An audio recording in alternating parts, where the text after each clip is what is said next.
Hi, so I'm here with astronaut Megan MacArthur, who has a long history of being friends and coworkers with Karen Nyberg. Thanks for joining us to talk a little bit more about this special lady that we have in space. Sure. Why don't you tell us a little bit about when you first met Karen and how that friendship developed?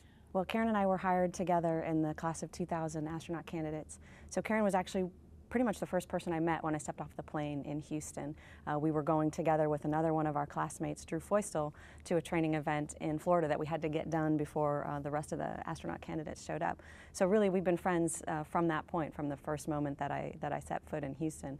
And it's been a great adventure together. We've done a lot of training and been through a lot of life challenges together. She was my house flooded about 3 weeks before I was supposed to launch in space in 2008, and she was right there with me, helping sort through the debris with some of our other good friends. So, you know, you can't say better than that. She's been a very good friend to me for the 13 years that we've been together at NASA. I would think there's always a special bond with people that were your classmates, Right. you know, from arriving at NASA. So tell us a little bit about Karen. What is she like on this friend level? Karen is a great friend. Like I said, she's really been there for me through a lot of things, both in training and in life. And she's a lot of fun. She has a great sense of humor. She's a big runner, of course. Everybody that knows Karen knows that about her. And so she even got me running a little bit with her, especially in the early days. She's very dedicated to her career, and she also has a lot of very interesting hobbies, which I've learned about her over the years. Yeah, so tell us a little bit. I think we're all starting to learn and see some of her handiwork, some of her sewing and things that she's sharing on Pinterest and Twitter. But when did you start to see that side of her? Well, when I had been here for a couple of weeks, she invited me over to her house. Karen lived in Houston already. She'd already been working for NASA when we started in the astronaut program. And so she invited me over to her house. And as I was walking up to the door, I hear this beautiful piano concerto pouring, you know, off the stereo. And I thought, wow, you know, she really likes classical music. And then I ring the doorbell and the music suddenly cuts off. And she opened the door and I realized she was actually playing the piano. It was this beautiful music as I was walking up to the house. So that was sort of my first clue. And then you see the paintings that she has in her home, and you ask about them and you find out that she's actually done them. She sews some of her own clothing. She really just has this broad spectrum of talents, creative talents that are very well developed, not just dabbling. I mean, there's something, she's very, you know, very detail oriented, and you see that in all of the things that she does. Wow, so a perfectionist through and through on Absolutely, everything. yeah, absolutely. So that, you know, sort of mirrors the technical side.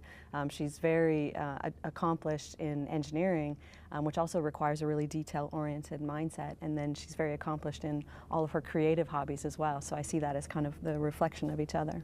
That's one thing that I think is interesting, is that some of us would make this assumption that if you're a technical person working in a technical field, or you've got a technical background, in this case engineering, that you wouldn't have this other side that's considered more creative. But really, even with some of these creative hobbies that she has, there are technical aspects. I'm learning more and more about the quilting, and that's actually a lot of math involved, Right. and geometry and technical. So what would you say to people who might make that assumption? Well, I think they definitely are complementary. Like you said, there's a lot of technical aspects in the type of craft work that she does, very detail-oriented, and in addition to which, you know, problem solving, even in an engineering sense, can be very creative. And so having that creative mindset is very helpful for even technical problem solving. So I think that they're very complementary and not that surprising. We have a number of people, I think, in the astronaut office that have similar type of complementary skills.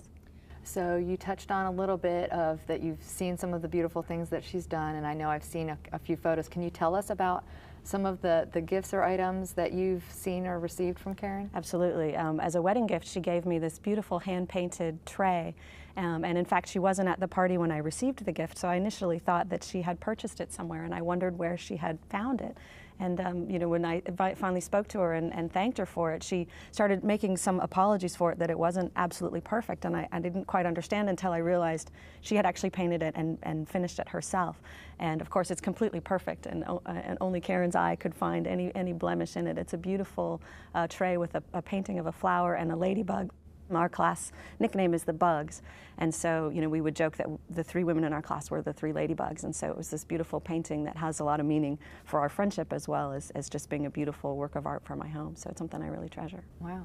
Well, thank you so much for sharing some of this background with us. I think we're all very fortunate to have Karen on board, willing to share this side and using her creative talents to kind of help her share her experience. So thanks so much for opening up and sharing a little more insight into Karen and your friendship with her. So Absolutely. Thanks for having me.